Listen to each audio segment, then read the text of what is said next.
मुनाफे की तैयारी में इसका एक रिकैप दिया जाए ताकि और जिन्होंने पहले देखा उनको भी नोट करने में मदद मिले कौन से स्टॉक्स आज दरअसल कमाल दिखा सकते हैं, चाहे वो खबरों के दम पर हों, चाहे वो ब्रोकरेज हाउसेस के रडार पर हों, चाहे वो हमारे एक्सपर्ट्स के पिक्स हों या 2020 में बताए गए खिलाड़ी पर। तो एक क्विक रिकैप लेते हैं, सीधे चलते हैं मेरी सहयोगी हर्षदा के पास। हर्षदा, बताइए कहाँ नजर पड़ी आपकी इन स्टॉक्स में से आपने जो कोलेट की लिस्ट आपके रडार पर क्या है? इनफैक्ट दिग्गजों में आज काफी एक्शन रहेगा, तो उन्हीं के साथ शुरू करते हैं। कोटक महिंद्रा बैंक, जैसे हम जानते हैं कि प्रमोटर होल्डिंग हटाने को लेकर यह मामला कोर्ट में पहुंचा और आज बॉम्बे हाई कोर्ट में वो सुनवाई होने वाली है, तो स्टॉक आज रेडार पर रहेगा जरूर। इसके अलावा एनबीएफसी रेडार पर रहेंगे, जिसमें आप कोर एनबीएफसी कंपनी और हाउसिंग फाइनेंस कंपनियों को भी फोकस में रखें। आरबीआई ने विदेश से कर्ज लेने के नियमों में थोड़ी सी राहत दी है, खासकर हाउसिंग फाइनेंस कंपनियों के लिए। घर के साइज की शर्त जो है खत्म कर दी है, जो पहले 60 स्क्वायर मीटर की शर्त थी, उसको खारिज कर दिया है। यानी कि अब ये किसी भी साइज के घर के लिए अगर एक्स्ट्रा बोरो करना चाहते विदेशी बाजारों में पैसे लगाने के लिए, तो वो उनको अनुमति मिलेगी। तो रेपको होम, एलआईसी हाउसिंग, गृह फाइनेंस, सारे स्टॉक्स रेडार पर रहेंगे जरूर। एनआईटी टेक्नोलॉजीज और सूत्रों के हवाले से सीएनबीसी टीवी 18 को खबर मिली है कि बेरिंग पीई एशिया कंपनी में हिस्सेदारी जल्द ही खरीदती हुई दिखाई देगी। वैल्यूएशन करीब 10,000 करोड़ के आसपास संभव है।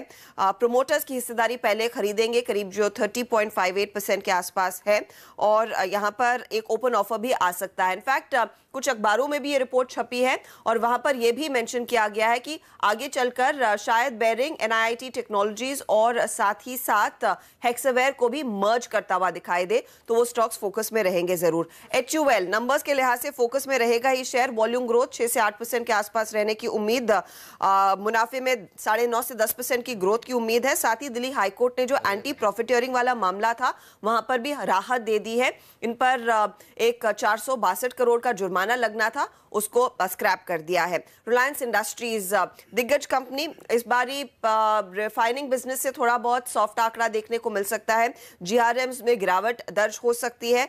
पेटकेम में हालांकि एक बेहतर अर्निंग की उम्मीद जरूर है, लेकिन ड्राइविंग फैक्टर ऑफ कोर्स जियो रहेगा। और रिटेल के बिजनेस में हमारी उम्मीद तो यही है कि रेवेन्यू के फ्रंट पर 98% यानी कि 37,300 करोड़ के आसपास के आंकड़े दर्ज होते हुए दिखाई देंगे। जो नंबर्स आए हैं उसमें आप माइंट्री पर फोकस करें। इनलाइन परफॉर्मेंस है, तीसरी तिमाही की डॉलर रेवेन्यू 2% से बढ़ी है। कांस्टेंट करेंसी ग्रोथ 2% के आसपास रही है।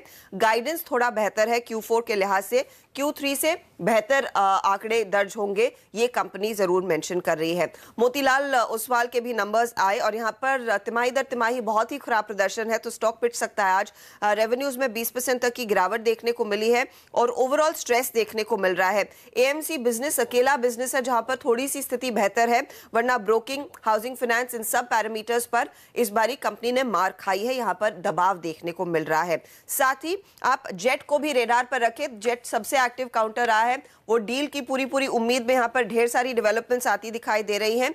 दरअसल कंपनी ने भी कह दिया है कि शेयर होल्डर्स के बीच रेजोल्यूशन प्लान पर काफी चर्चा हुई है, कई विकल्पों पर उन्होंने विचार किया, तो आगे कुछ और अपडेट्स आ सकते हैं। और बैंकर्स के कंसोर्शियम ने इनकी जो रिस्ट्रक्चरिंग है उसके प्लान को मंजूरी दी है, ये जेट की ओर से बयान है, तो स्टॉक फोकस में रहेगा। आखिर में साइंट, इसके आज नतीजे आने वाले हैं, बोर्ड बैठक है, लेकिन कंपनी की ओर से यह भी अपडेट आ रहा है कि बायबैक पर भी कंपनी विचार कर सकती है, तो बायबैक की खबर को लेकर यहां पर आज थोड़ा सा एक्साइटमेंट रह सकता है। ऑलराइट, तो ये हैं तमाम स्टॉक्स जहां पर आपकी नजर होनी चाहिए। शुक्रिया हर्षदा, ये पूरी लंबी सूची हमारे साथ पेश करने के लिए।